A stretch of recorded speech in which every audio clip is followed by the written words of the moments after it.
Você está no Inquitrix? Aqui é o Tony Matheus. Independência ou inflação?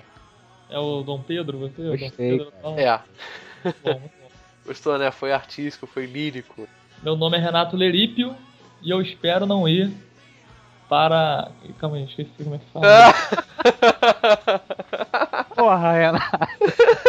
Toda, cara. Não, calma esse aí, cara não consegue. Como é que é? Meu nome é Renato Lerípio e eu espero não ser processado pelo Banco Central. Ou melhor assim. Porra, cara, roubou o meu, cara. Eu ia falar isso. Você ia falar isso? Eu ia falar isso. Porra, Renato. Porra, é difícil eu conseguir um negócio desse. Aqui é Vitor Viller. Moeda é um negócio importante demais para ficar na mão de políticos. Certo, estamos aqui hoje para falar sobre o que tem sido notícia aí nessas eleições, esse tema meio polêmico, que é a independência do Banco Central, a possibilidade de dependência do Banco Central. Então, gente, por que a gente está falando sobre isso? Por que está correndo esse assunto? O Renato que levantou, né, a ideia? Eu levantei, eu falo? Então vamos lá. Bom, a gente está tratando esse assunto fundamentalmente porque até então era um assunto basicamente confinado às paredes da academia, né? Não tinha uma discussão pública sobre isso. E nessa eleição, a candidata Marina Silva colocou em seu programa, e vem debatendo isso junto à mídia, que tem a intenção de proclamar o Banco Central independente. E isso tem gerado uma série de discussões aí, tanto dos outros candidatos quanto do público em geral. E aí a gente resolveu trazer isso para o Econometrix aí, para mostrar para a galera o que é essa independência do Banco Central, quais são os fundamentos que estão por trás disso e como a gente deve encarar de fato essa situação.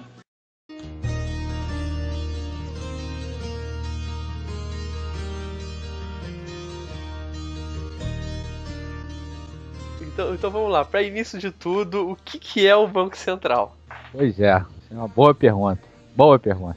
A função do Banco Central, ela é de administrar a liquidez da economia, né? É de você equilibrar a oferta de meios de pagamento, né, em relação às necessidades comerciais e financeiras da economia, né? E para isso o Banco Central tem alguns instrumentos, né, sendo que os mais importantes são aqueles clássicos, que é a taxa de juros, uma taxa sobre depósito à vista, que é chamada de depósito compulsório, e outras taxas que são taxas punitivas sobre reserva dos bancos comerciais. Fundamentalmente, a função do Banco Central hoje, na maioria das economias, é garantir o poder de compra da moeda, né, e prover estabilidade do sistema financeiro, sem o qual nenhuma economia de mercado funciona adequadamente, né?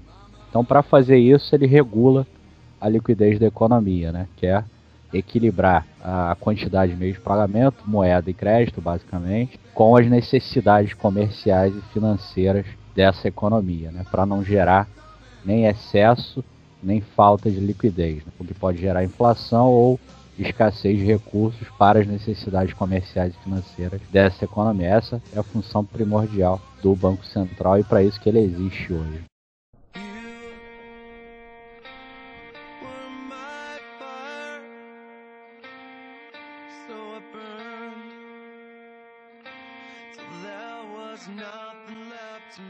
E hoje ele tá cumprindo essas coisas tudo bonitinho?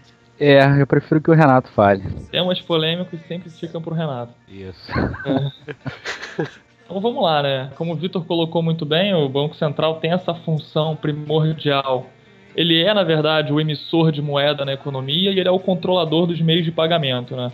Então acaba se tornando uma função direta dele preservar o valor da moeda. Não, a pergunta foi se ele tá fazendo isso direito. Então, se ele tá fazendo isso, eu vou chegar lá, não vou chegar lá. O Renato tá ficando bom em ser político. Tá ficando bom, né, cara? Não, eu tava pegando o gancho, falar que ele tem que manter o valor da moeda pra chegar na frase se ele tá fazendo isso ou não.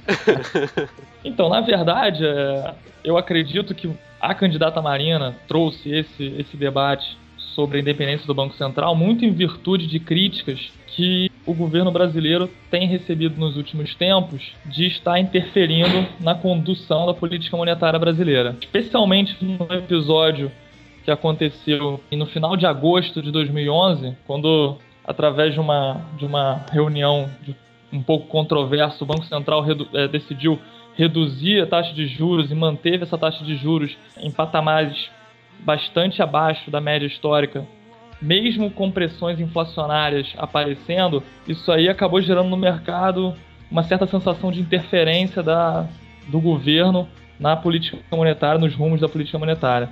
Então eu acho que esse debate acabou surgindo, ganhando essa repercussão muito em função disso. Pessoalmente, eu acho que é um debate que é bastante interessante. Acho que veio num texto, acho que adequado, num momento oportuno, e chegou para a sociedade. Acho que agora a sociedade vai ter que entrar um pouco nesse debate também, dar um pouco da opinião, emprestar um pouco de crítica a ela. Só que, como a gente tem observado, acho que a sociedade, de forma geral, pelo menos o eleitor médio, não tem muita noção do que isso significa. E o que a gente vai tentar fazer aqui é desmitificar um pouco o que tem sido dito ao redor dessa ideia. Pois é. Ele respondeu a pergunta? Não. Não, respondi, eu falei que tem uma sensação no... Tá de parabéns, cara, tá de parabéns. Não, assim, Lógico que eu respondi. ele respondeu sem responder. Quer que eu responda mais claramente? O Banco Central, Renato, o Banco Central ele tá cumprindo os deveres que ele deveria cumprir atualmente ou não? A inflação, atualmente, o central no site do Banco Central, ela está no acumulado em 12 meses em 6,5%. Isso é o teto da meta de inflação do nosso regime de metas. Então o Banco Central está no limite ali da sua, vamos dizer assim, eu não vou nem dizer boa atuação, porque eu acho que a boa atuação dele era não chegar nesse limite, mas ele está no limite de se tornar um não cumpridor da sua meta. Então acho que isso responde a pergunta, né? Ele não está cumprindo a sua função.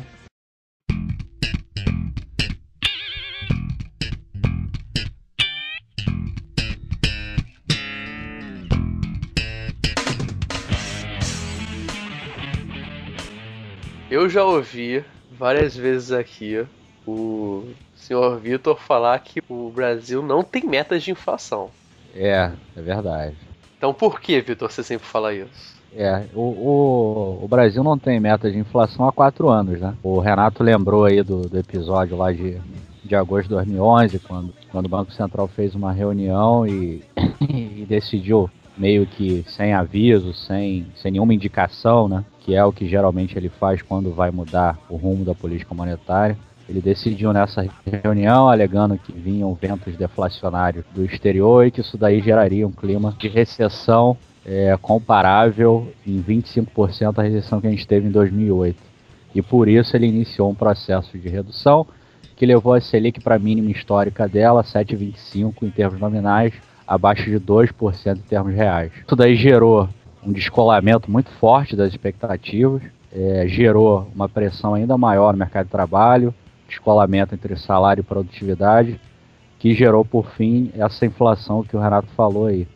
A gente está com uma inflação no teto da meta há 3 anos, 2011, 2012, 2013, e vai fechar agora em 2014, muito próximo a 6,3, 6,4, se tudo der certo, se não acontecer nenhum problema climático nesse segundo semestre. Então, isso significa que a gente não tem mais meta. Porque se você, durante 4 anos, você não alcança a meta, que é 4,5, e você conduz a política monetária alegando que vem ventos deflacionários do exterior, esses ventos nunca vieram, é porque você não tem mais meta, você tem um compromisso muito maior com o hiato do produto, né, que é com o PIB, do que com a inflação. Se a gente, hoje está um pouco mais difícil, mas se a gente tenta entender como que o Banco Central reage a hiato do produto e a inflação, os exercícios que estão sendo feitos é que de fato ele tem uma preocupação maior com o PIB e menor com a inflação. Então o regime de metas ele foi abandonado no país desde que a gestão Tombini tomou conta do Banco Central.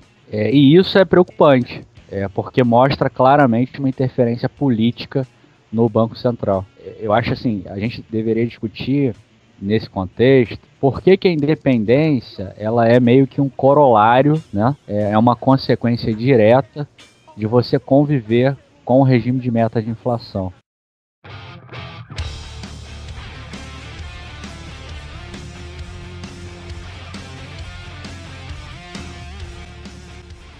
Agora sobre o tema de independência do Banco Central em relação ao governo. que vocês têm a dizer, como é que vocês querem abordar isso. Eu acho legal comentar tanto como é que ele é dependente e dependente, a diferença. Em primeiro lugar, é importante colocar que a teoria monetária, né, essa teoria que dá base à conduta do Banco Central, a forma como o Banco Central atua, ela evoluiu bastante ao longo do tempo, né? Principalmente nas últimas 2 décadas, ela ganhou contornos bastante sofisticados que acabaram convergindo para o que hoje a gente conhece aí como o regime de meta de inflação, que é adotado pelo Brasil ou não, né? Como deixou de ser adotado pelo Brasil, como o Vitor falou agora, mas, enfim, em termos legais ou em termos operacionais, a gente deveria tê-lo aí. Mas, enfim, o que eu quero dizer com isso é o seguinte: a literatura econômica e os países que seguem o regime de meta de inflação, eles têm como uma premissa praticamente fundamental que o Banco Central tenha um nível significativo de autonomia. E da onde surgiu essa ideia de que o Banco Central ele tem que ter autonomia, ele tem que ser independente, vamos dizer assim, do poder governamental para poder exercer de forma satisfatória a sua função, que é preservar o valor da moeda? A ideia é bastante simples, bastante intuitiva, né? Como o Vitor falou, a política monetária ela pode se concentrar tanto na estabilidade da moeda, como no curto prazo ela tem o poder também de estimular a economia via demanda agregada. Então, dado que a política monetária ela pode ter no curto prazo esse efeito sobre o produto, e um produto maior, um PIB maior, é um fator de popularidade para os governos, né? Então, se o Banco Central ele for de alguma forma dependente do governo, existiria aí um incentivo perverso do governo pressionarem o Banco Central a agir nessa direção de promover estímulos à economia, né? Gerar mais emprego, gerar mais crescimento, isso no curto prazo, dado que no longo prazo a gente sabe que esse comportamento só gera mais inflação. Então essa é a premissa básica, é tentar blindar o Banco Central dessa interferência governamental que tem apenas, vamos colocar assim, interesses populistas mesmo, interesses de ganhar popularidade à custa desse trade-off aí de curto prazo. Então essa seria a forma da gente separar a função do Banco Central de estabilizar o valor da moeda daquela tentativa dos governos de tentarem promover crescimento no curto prazo. Então, como o governo ele tem poder sobre o Banco Central é dependente, ele se utiliza desse poder para conseguir aprovação da população, principalmente na época de eleições, e ignora as necessidades de combater a inflação. É isso aí, exatamente isso. A gente tem uma longa literatura aí, né, em relação a esses desenvolvimentos de ciclo político, né? Os governos eles tendem a explorar essas falhas de mercado que você tem, né, que possibilitam que uma política monetária expansionista gere algum efeito sobre o crescimento econômico no curto prazo. Mas que no médio e longo prazo isso aí só gera mais inflação, mais déficit em conta corrente, não gera nenhum efeito real. É basicamente o que a gente está vendo hoje na economia brasileira, né? O Banco Central ele fez esse estímulo lá em 2011, 2012, isso gerou algum efeito sobre o consumo, sobre o próprio investimento também reagiu, mas depois, disperso esse efeito, não gerou nenhum efeito real sobre a oferta agregada, né? Então a gente está convivendo hoje com um crescimento muito baixo, deve fechar 2014 em 0,5%, como a gente comentou no podcast da semana passada, e a inflação está alta, está no limite superior da meta. Por quê?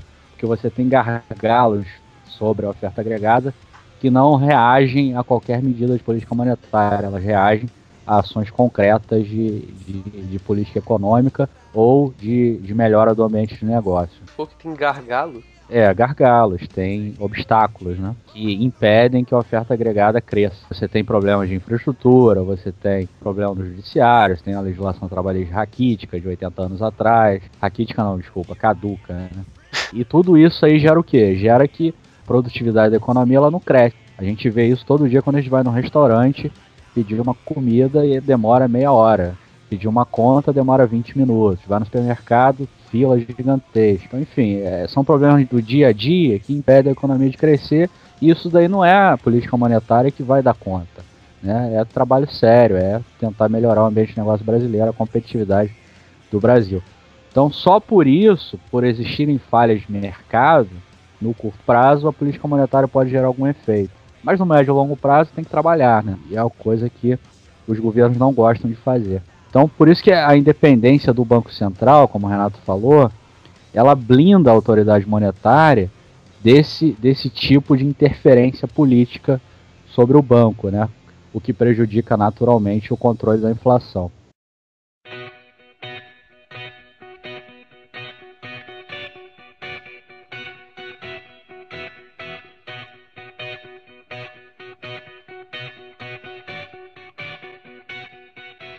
Eu quero perguntar para vocês, o que vocês dizem pra galera que é contra a independência do Banco Central, afirmando que por não ser elegido pelo povo, porque como é que alguém vai poder fazer essas mudanças no Banco Central? Então, acho que é um pouco o que eu ia falar, né? Então, vamos lá. Desde que, na verdade, foi levantada essa questão aí no debate eleitoral, eu vi algumas manifestações nas redes sociais, alguns conhecidos meus falando sobre o tema, e a maioria, logicamente, repercutia essa crítica, né? O Banco Central é um corpo que não é eleito pelo público, né? Ele é designado pelo presidente da República, e o seu presidente, né, na verdade, o presidente do Banco Central, ele é designado pelo presidente da República, não é, portanto, uma figura eleita pelo povo democraticamente pelo voto direto. Então, por isso, não seria democrático que ele detivesse o monopólio sobre um instrumento, sobre uma política pública que tem efeito prático na vida da sociedade como um todo. Bom, o ponto que eu sempre gosto de apontar é o seguinte: em primeiro lugar, o presidente da República ele não tem competência de criar impostos, né? Essa atribuição ela é essencialmente do Congresso Nacional. E a inflação ela é um imposto, as pessoas às vezes se esquecem um pouco disso, né? A inflação ela é um imposto sobre a posse de moeda. Ela subtrai valor da posse de moeda, da sua moeda que você carrega com você, né? Então, quando sua moeda perde valor ao longo do tempo, é na verdade uma alíquota que está incidindo sobre a sua moeda, sobre o valor da sua moeda. Então, por se tratar de um imposto, tampouco o presidente tem a competência de ditar o quanto deve ser esse imposto, né? Isso é atribuição do Congresso. E aí entra uma questão técnica, né? As pessoas às vezes gostam de separar a questão técnica e econômica da questão democrática, mas elas não se separam. Pelo menos no meu ponto de vista, aqui elas têm uma ligação bastante íntima, né? Qual é essa ligação? Bom, dado que a inflação é um imposto, dado que o presidente não tem competência para instituir impostos, a não ser via decretos, mas aí governar via decreto também não é uma coisa democrática, né? Então, necessariamente, o valor da inflação, vamos dizer assim, escolhida pelo povo, deveria ser ditada pelo Congresso, né? Pelo Poder Legislativo. Só que toda vez que tivesse alguma decisão de política monetária a ser realizada, toda vez que surgisse uma pressão inflacionária na economia, algum tipo de choque que demandasse a atuação do Banco Central, o Congresso tivesse que ser consultado para isso, dado o tempo que isso levaria, né, dado os trâmites legais que isso demandaria, essa resposta de política monetária não seria pronta, ela não seria ali no tempo adequado. E aí a gente estaria sujeito ao que nós em economia chamamos de inconsistência temporal, né? É quando uma medida chega numa hora que já não faz o efeito que faria ou tem um efeito adverso porque a situação mudou, né? Então, por estar sujeito a essa questão da inconsistência temporal, o controle da inflação, se tivesse que ser deliberado toda vez pelo Congresso, ele fatalmente seria comprometido, né? A sua eficácia estaria comprometida e, portanto, estaria comprometido também o interesse público, que é manter esse imposto aí dentro do seu limite tolerável, né? Definido pela sociedade. Então, aí a questão técnica se confunde com a questão democrática e cria, na minha opinião, uma situação na qual a independência do Banco Central é um objetivo desejável, é um objetivo legítimo e é um objetivo democrático, né? A gente tem que lembrar também que quem define a meta de inflação é o Poder Executivo, né? É o Conselho Monetário Nacional, que é formado por 2 ministros, o ministro do Planejamento e o ministro da Fazenda. E, em última instância, o povo define essa meta de inflação e o Banco Central é quem vai perseguir essa meta, né? Ele vai usar o instrumento dele, a taxa de juros, o compulsório, enfim, os instrumentos disponíveis para alcançar essa meta que é definida democraticamente.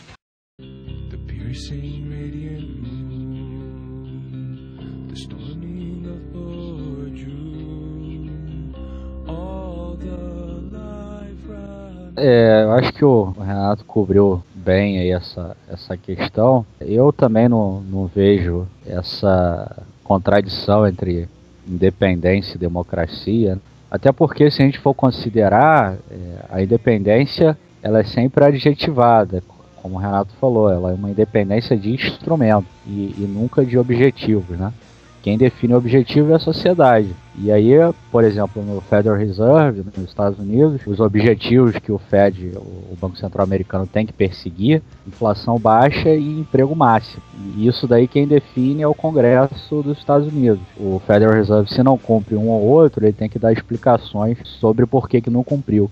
Então, acho que, por exemplo, eu particularmente eu gosto do regime de meta de inflação, porque ele disciplina países que têm histórico de descontrole inflacionário. Mas você não tem evidências muito fortes de que ele, sozinho, ele cause maior crescimento da economia, se você pega países envolvidos e não desenvolvidos. Então, sei lá, será que não era outro debate a ser feito? Será que é esse mesmo o regime que a sociedade gostaria de ter? Não sei, eu acho que, já que colocou esse debate, eu acho que tem que dar o crédito à campanha da Marina por ter feito isso, já que nem o PT nem o PSDB querem discutir o tema. Eu acho que poderia se aproveitar esse momento e, ao invés da Dilma ir na televisão e falar que independência é entregar o Banco Central aos banqueiros, que é uma idiotice, discutir de fato se essa é uma boa hora, né, de criar instituições mais sólidas para o país, instituições monetárias mais sólidas. O país só teria a ganhar com isso. Provavelmente vai dar muito trabalho.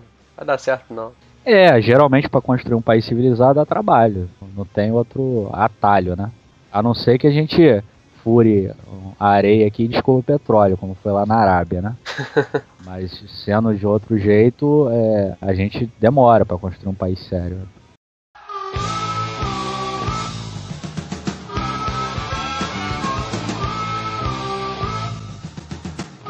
Existe mais alguma crítica de pessoas que são contra a independência do Banco Central?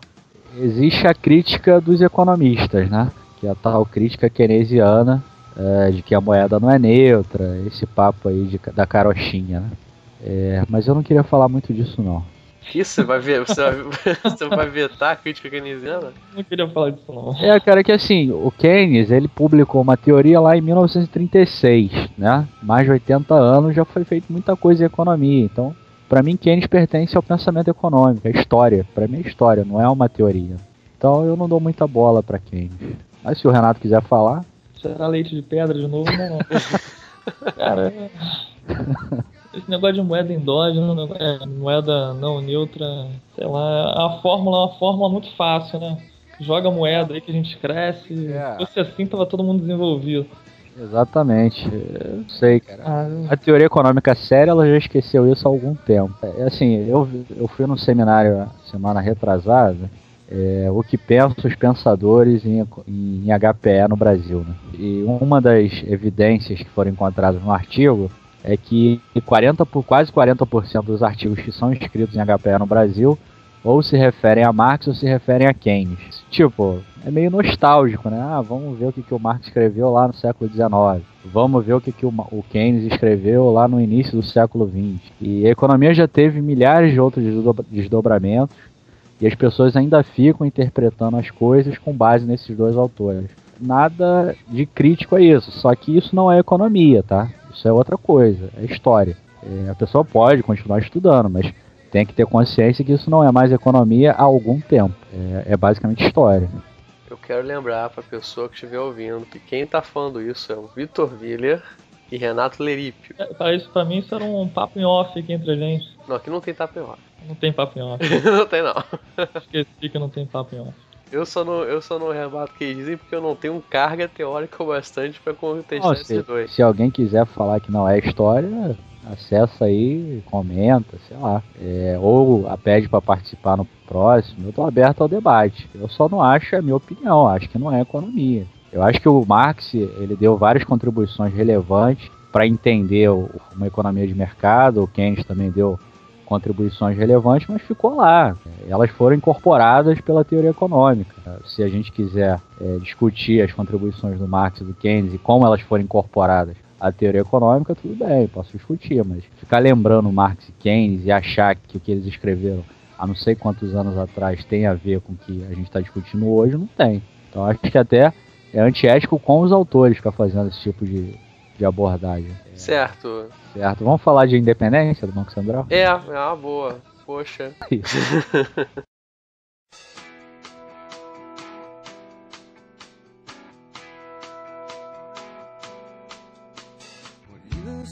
Então, o que eu queria falar, cara, é que assim, o regime de metas de inflação no Brasil ele foi criado lá em junho de 99, né? Foi criado formalmente por um decreto presidencial em junho de 99. E desde então a gente teve 3 gestões do Banco Central. Uma com o Armínio Fraga, outra com o Henrique Meirelles e essa última agora com o Alexandre Tombini, né?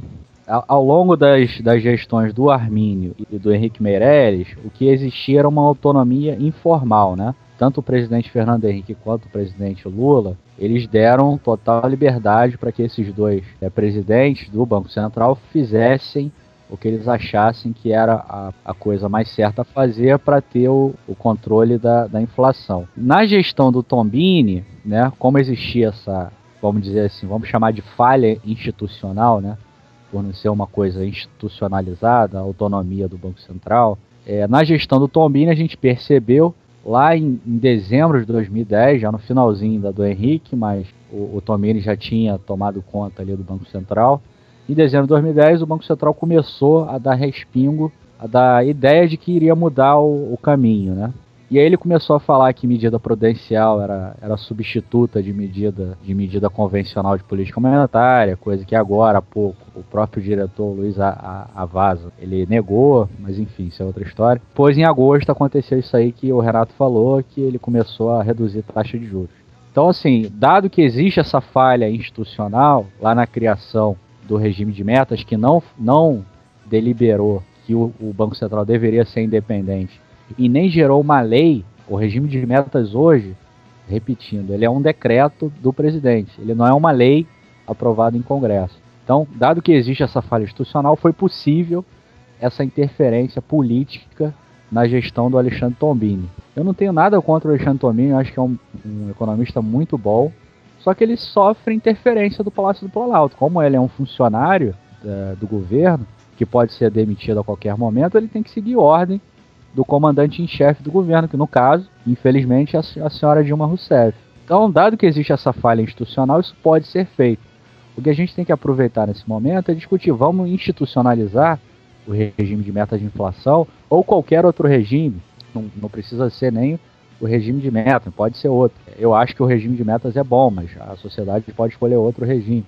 Mas vamos institucionalizar isso e colocar em lei. Eu acho que é uma boa questão para ser feita. Dado que hoje se entra um Rui Costa Pimenta, um Eduardo Jorge, aquele rapaz lá, o Levi Fideli, a Luciana Genro da vida, ferrou, né? Eles podem fazer o que eles quiserem, porque não existe nenhuma instituição que cuide do aspecto monetário da sociedade brasileira. Eu acho que é uma questão delicadíssima que demanda preocupação concreta da sociedade brasileira.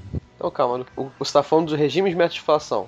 Exato. Que é institucionalizado, não é uma lei. Não é uma lei, é um decreto presidencial aprovado lá em 99, que funcionou bem até a gestão do Henrique Meirelles por uma deliberação dos presidentes da República. Tanto Fernando Henrique quanto Lula, eles deram autonomia operacional para que tanto o Armínio Fraga quanto o Henrique Meirelles pudessem perseguir a meta de inflação. Liberdade tal que não foi dada, parece que não foi dada ao Alexandre Tombini, né? Entendi, plano do governo. Então, se as metas de inflação se tornassem uma lei, seriam obrigatórias mesmo? Se você institucionalizasse, se você aprovasse uma lei, torna o regime de metas de inflação ou regime monetário brasileiro, com isso viria a independência do Banco Central, viria a definição do Comitê de Política Monetária, que não existe, viria a definição do Conselho Monetário Nacional, viria toda uma institucionalidade que hoje não existe. O CMN até tem uma lei lá, que é a lei do Sistema Financeiro de 64. Mas o Comitê de Política Monetária, por exemplo, ele não existe formalmente. Ele é uma mera deliberação do Banco Central. Formalmente ele não existe, entendeu? Então, assim, as leis que regem o sistema monetário brasileiro, o regime monetário brasileiro, elas são muito precárias, né? A institucionalidade é muito precária. Então a gente poderia discutir isso nessa eleição e, para quem sabe, a partir do ano que vem conseguir aprovar uma lei dessa. A Marina colocou isso no debate, isso que eu acho legal. Entendi, então é tudo meio nas costas aqui. Exatamente, é nas coisas. Boa palavra. É nas coisas.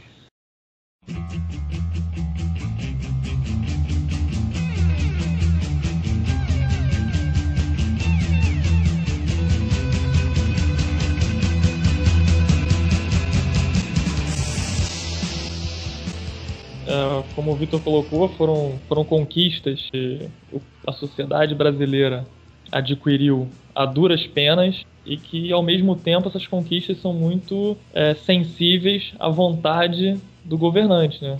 Já que a gente não tem essas coisas em forma de lei, a gente está sempre sujeito ao ponto de vista do governante. Então, eu acho que realmente é uma questão que veio em boa hora, deve ser discutida assim, deve ser amadurecida. Talvez nessa eleição não haja muito espaço para amadurecimento dessas ideias, mas eu acho que é uma coisa que tende a avançar, tem que avançar, né? Porque, como o Vitor bem colocou, é uma necessidade a gente institucionalizar essa questão do valor da moeda, da inflação, ainda mais num país como o nosso, que tem um histórico de inflação e de inflacionismo, como chamava o Gustavo Franco, que era a prática da inflação com alguma funcionalidade, né? Então, quer dizer, alguma funcionalidade hipotética, não que existisse funcionalidade nisso, mas os governantes enxergavam nela alguma funcionalidade. Então, eu acho que a gente tem sim que preservar essa conquista de uma forma sólida, de uma forma constitucional, para que a gente não venha a perder isso por algum descaso aí. Só uma provocação. O Celso Furtado, né, que é um economista amado por entre 9 economistas heterodoxos brasileiros, ele dizia que a inflação ótima no Brasil era de 15% ao ano. Enfim, isso já diz muito sobre o que pensam os economistas heterodoxos sobre inflação. Você gosta, né, Vitor? Isso é só uma provocação. Então é isso aí. Então é isso aí. Então é isso aí.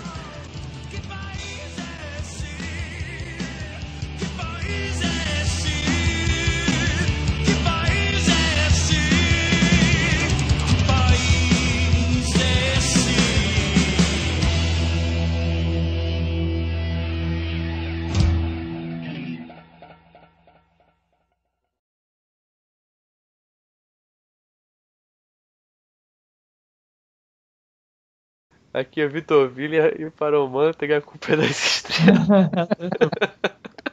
Eu escrevi um textinho. Escrevi um texto. Cara, eu vi, mas não cheguei a ler a linda, cara. Eu ainda ri quando li o título. A culpa é das estrelas. Muito bom, cara. Tu vai receber um processo ainda.